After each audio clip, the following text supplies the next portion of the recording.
Welcome to the Blending In podcast, where we chat with innovative educators who are integrating EdTech. I'm your host, Ashley Yazarlu, and I'm so glad you're listening in today.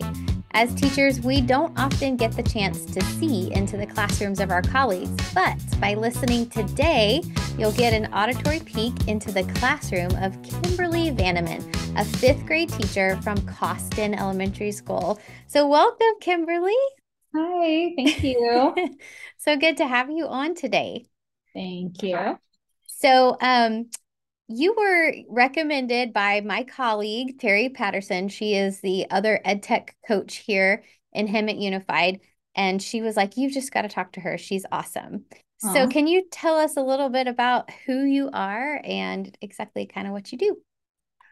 So I do teach fifth grade at Cawston Elementary. I also used to teach at Acacia, sixth grade, so that's how I knew Terry.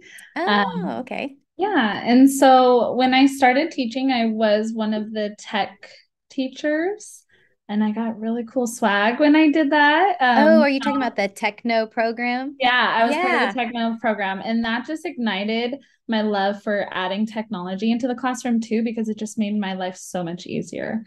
Yeah. Um, and then I'm also an Alder mentor teacher too. So every year I have a resident in my class for the entire year, and that's amazing. If anyone from Hemet Unified is listening to this, you guys should be mentors. It is really great. Yes. Oh, I love that. I love that you're like pouring into new teachers and giving back in that capacity. So you mentioned being a part of the Techno program and getting some cool swag. So can you tell like us what did you get or what did you learn from being part of that program? So when I did the program, we weren't one-to-one with Chromebooks. So Okay. by doing the program, we did get a class set of Chromebooks. Mm-hmm. They are now the obsolete ones that they took away. But having a class set of Chromebooks just made teaching so much easier. For sure.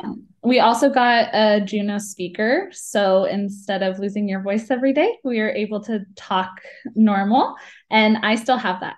And it comes with another Yes. speaker that allows the students to respond, as well as the one that goes around your neck for the teacher, Oh, nice. and Yeah. a Surface Pro. And I still have that too. And so I'm able to project on my screen beam with my Surface Pro, and then on my Promethean board with my Lenovo. So Did you that's get the Promethean through the program too? No, I was the year that they didn't do the Prometheans, but then I ended up going from Acacia to Cawston, and they knew I was very techie, and they had one, and they asked if I wanted one, and I said absolutely.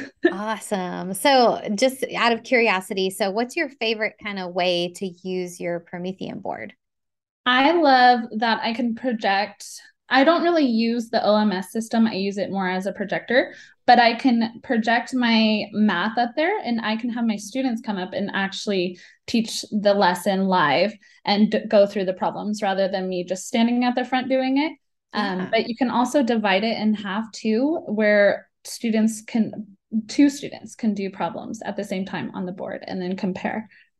Awesome. I just love how you're empowering your students in that capacity with the technology that you have. So you actually kind of have a little bit more of like concrete technology devices in your hands than a lot of teachers do, just because you were involved in that program and then your transition from one school to the other. So that's really I fortunate definitely that know I'm blessed. Yeah, yes, you are so blessed. But I'm sure that not all of your, lessons and activities involve technology. Like so you probably still use a lot of traditional learning methods with your students. Am I right? Yes, that's correct. We probably use technology for half of the day, if maybe even less. Okay.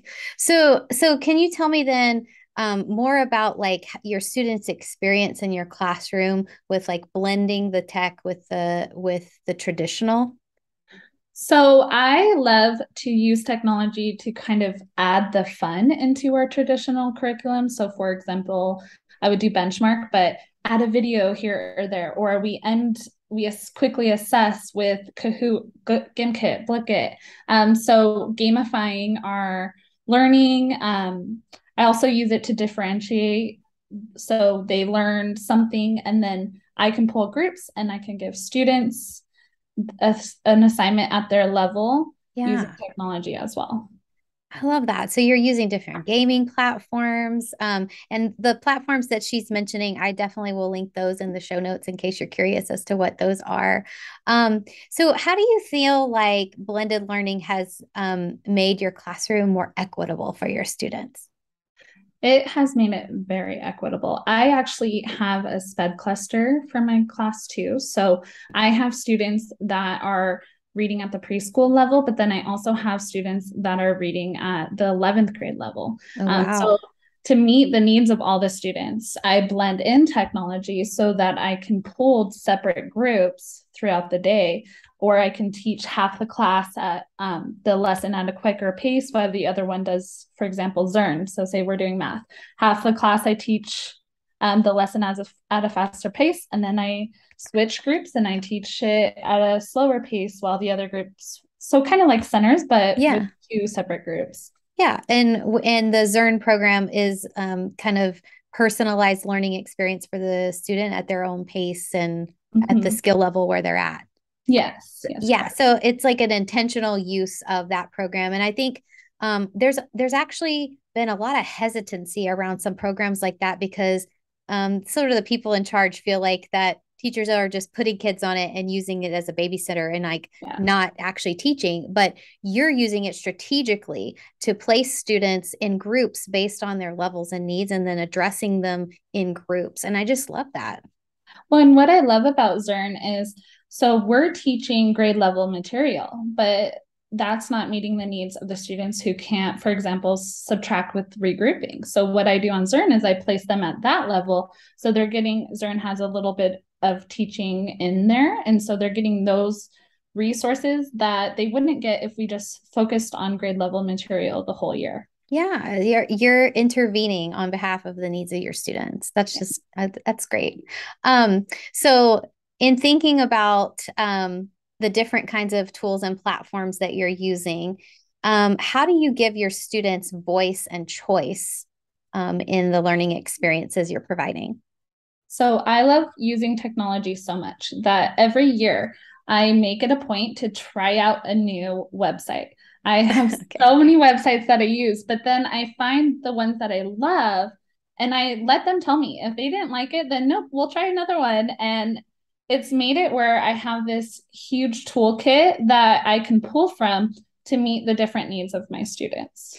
I love that you're soliciting the student feedback, not on just like what they're learning, but how they perceived the learning experience. You're giving them that voice in the classroom of like, hey, this platform didn't really work for me. It was boring or it was not engaging. And then you're like, okay, this isn't working. So again, giving them that voice. But what about the choice piece? Do you ever do anything like giving them options for how they um, choose to learn or consume information or how they demonstrate their learning of the information that you've given them?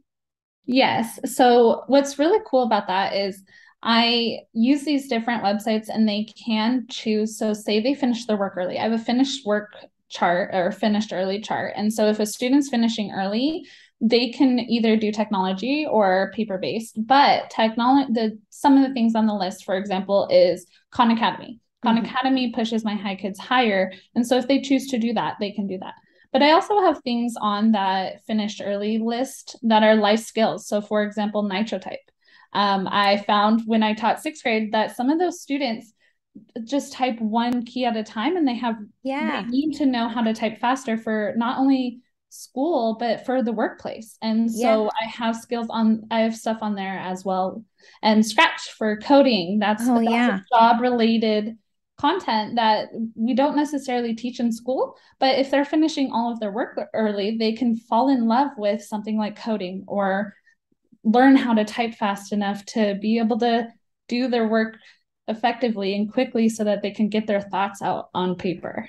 Oh my gosh, I love that so much. Like, I feel like people don't really emphasize typing as much or give kids the opportunity to practice the skill of typing. And it's such a like relevant skill in our digital age that we're living in. Like, you really do need to learn how to type so you can be more efficient, like you said, in the workplace one day.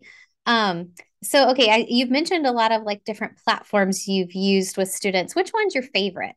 Or even if it's not a platform, like a tool that you use, what's your favorite? That is a hard question. So, okay, there's the one platform that's my favorite for as far as teaching and with the students is probably the gamifying platform. So I loved Blickit, but now it's not completely free. But Gimkit is fun to use. And Yeah. even Kahoot, they're kind of we played it today and they updated it where it's gonna be set up like Blickit and Gimkit, where there's different types of games. And the Ooh. reason I love it is I could teach something, and in 10 minutes, set a 10-minute Blickit or Gimkit, I can assess if they're understanding the material live. But they Yeah. also love it. So I get 100% participation because they enjoy it so much. Do you think it's that competitiveness that they like, or is it the gamified I like think it's look and feel? I think it's a little of both. I Oh think yeah. they grew up playing video games, so they're used to it and they think it's fun. And so they associate that learning with fun. But I also think that the competitive nature of it and the winning, it's an adrenaline rush for them. And so they enjoy it. They Yeah. like it. And I'm curious too, do you when kids are like the winner of these games, are you giving any extra incentive, or is it just the incentive to win is the incentive? So the incentive, so for example, when we play Gimkit or Blickit, the incentive is that they get to pick the next type of game we play. So if we're playing Ooh. 2 times in a row, they get to pick the next game we play. But Oh if my we're only gosh. playing one time, I have an That's incentive. another way you're just blending in choice right there. I just love it. Um, okay, so you also mentioned you try out a different like website or tool every year just to, Mhm. keep up to date and try something new. That's what I was going to ask you next is, with technology ever evolving, and you just mentioned Kahoot just updated their platform and Blickit's no longer free. So like everything's changing all the time. So Yeah. how do you stay up to date and keep up with all the changes of the technology that's going on?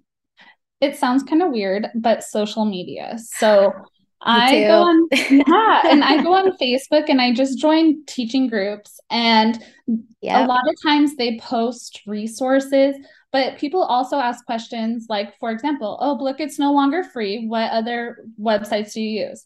And then they list the websites, and then I use Google Keep and like put those websites in my Google Keep so that I could refer to them back later. And then when we want to go play a game, instead of playing Blickit, which is it's free when you post when you do it as homework, but not as an in-person game anymore. So then I go next on the list, and that's how I found Gimkit. And then I just if Gimkit something happens or my students lose interest in it, I'll go on to the next item.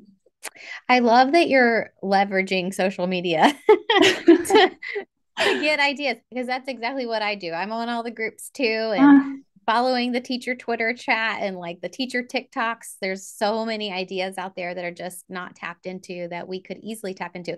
And you mentioned one of the most underutilized Google Workspace um, platforms is Google Keep. Like Yeah. I love Google Keep. It's such a great platform and to create like a quick list and you can make like checklists of things that you want to look back at or a to-do list, things you need to get done. I just that platform so much. And you can share with other people too. So if you're working on a project with your colleagues, you collaborate. And yes, the Yes. checklist is live. I love it. Totally. Okay, so thinking about back to your very first year as a teacher, what is something that you wish you would have known as a first year teacher that you know now? Well, my first year, if I could tell any first year teacher, do not spend that first week decorating your classroom. Spend it planning because you don't want to fall way behind. You can decorate your classroom the entire year. You can just go as you'll decorate it as you go, but focus on the planning that first year. I think That's great advice. That is great advice. I think people underestimate the amount of time it takes to really design high quality learning experiences for kids. It does take some intentional thought and for planning. And one of my least favorite parts of planning was I used to be given these documents from administrators that were like very cumbersome lesson planning documents. I got a one pager. I'm going to link it in the show notes for anybody who just needs a simplified version of like a lesson plan. I will hook you up. So as we close out today, what advice would you give any teachers who may be tech hesitant about implementing blended learning?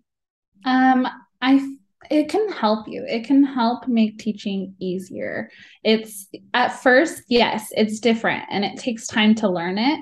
But once you have it in your toolkit, it's something that it can relieve some of the stress or relieve some of. I have 34 students and I can't meet all their needs all at once. And so it could be an extra help. It could be an extra tool that you can use to assess or to meet the needs of the students. So it can really help you out if you just try it.